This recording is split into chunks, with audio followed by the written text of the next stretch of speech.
Сайн байцгаана уу хүүхдүүдээ. Өнөөдрийн хичээлээр нам гарааны техникийг үзнэ. За багшигээ дагаад бие халаалтын дасгалаа хийгээрэй.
Нам гараанаас гарахдаа тамирчид ийм өшөглүүр буюу колоткийг бол хэрэгэлдэг байгаа.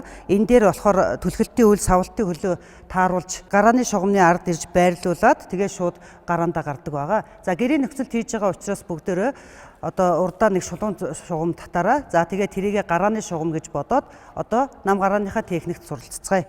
Өөрийнхөө аль хүчтэй түлхдэг хөлийг одоо урдаа байрлуулад нэг гишгэм хагас гишгмийн арталд нэгдүгээр хөл буюу түлхэлтийн хөл байрлана. За энэ түлхэлтийн хөлнөөс ахиад хагас гишгмийн арталд одоо савлтын хөл байрлуулна. За хөлийн байрлал бол ийм байна. За доошоо суулаа. За суухад түлхэлтийн хөлний үлмий, савлтын хөлний өвдөг хоёр нэг шулуунд суугдана. За энэ хоёрын завсраар энэ хоёр хөлний завсар дөрвөн хуруу буюу атгсан гарын зай болол орно. За ингээд хоёр гараа тэнэлгэн одоо гарааны шугамн дээр дарна. За ингэхдээ бол хүзүүгээрээ сул чөлөөтэй толгой доошоо бүхийсэн байна. За энэ дасгалыг ахиад хийж үзүүлье. За хэмжээгээ ахиад аваараа нэг бүтэн гишгэм хагас гишгмийн арталд түлхэлтийн хөл, ахиад хагас гишгмийн арталд савлтын хөл байрлана. За доошоо суулаа. За хөлийн үлмийн өвдөг хоёр нэг шугамд дундаа дөрвөн хуруу зайтай. За гарааны шугам дээрээ дарлаа. За анхаар командаар дээшээ босож таазыг мөрнөөс өндөрт өргөн. За энэ түлхэлтийн хөл маань 90 градус өсгсөн. Энэ савлтын хөл маань 120-оос 140 градусын одоо тэнийсэн байдалтай байна. За тэгээ биеийн бөхчин хоёр гар буюу түлхэлтийн хөл дээр биеийн бөхчин байрлана. За сая хэмжилтээ аваад сурсан учраас биеэ суллаад одоо нүдэн баримжаагаар ирж юундаа сууя, гараандаа сууя. За яваа гараандаа. Анхаар. Марш.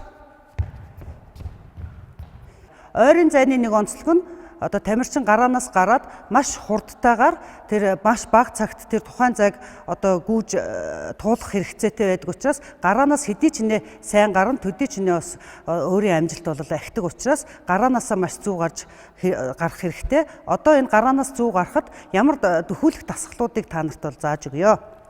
За багш гарааны шугамн дээр ирээд за уршаа хазаагаад хазаалтын дээд зэг түрээд уршаа алхалт. За баруун зүүн хөл дээр ээлжлээд хий.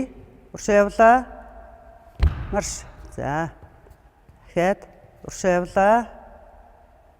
Марш. За дараагийн нэг дасгал нь гэр бүлийнхаа тусламжтайгаар энэ дасгалыг хийгээрэй. Ямар нэгэн тэмдэгт байрлуулад за гараан дээрээ гүүн. За баруун. Зүүн. Баруун. Зүүн. Ойрын зайд гүөхд нэг онцлог нь ямар ч дохиогоор бол гарахад бэлэм тэр дохиотой уралдаж маш хурдан гарах хэрэгтэй. Мэргэжлийн спортод бол хийм буугаар бууддаг байгаа. За буудаж гардаг байгаа. Ерөнхий боловсролын сургуульд бол марш команд юм уу шүгэл үлээх, алга таших гэх мэт ийм командуудыг өгдөг учраас энэ дуут дохионд маш хурдан хариу үйлдэл үзүүлэх шаардлагатай байдаг. За дараагийн дасгал энэ дээр буруу хараад сууя. За багш нь алга ташна. За тэргээр гарч гүн. Анхаар. За өнөөдрийн хичээлээр ойрын зайн гүйлтэнд нам гарааны техникээс гарах арга техникийг үзлээ. Та бүхэн гэртээ энэ техникийг зөв сураарай. Дэлхийн эрүүл мэндийн байгууллагаас 5-аас 17 насны хүүхдүүдийг 7 хоногт 60 минут болон түүнээс дээш хугацаагаар биеийн хүчний эрчимтэй дасгалуудыг хийхийг зөвлөмжилсөн байдаг. Ингэж хийснээрээ тухайн хүүхдийн бие барилдрын хөгжил болон эрүүл мэндэд нь эерэг нөлөө үзүүлнэ гэж хэлсэн байдаг. За биеийн идэвхтэй хөдөлгөөн гэдэг маань тухайн дасгалыг 30 минутын турш тасралтгүйгээр хийхийг хэлдэг юм шүү. Үүнийг анхаараараа сурагчдаа. Хичээл дуслаа. Баяртай.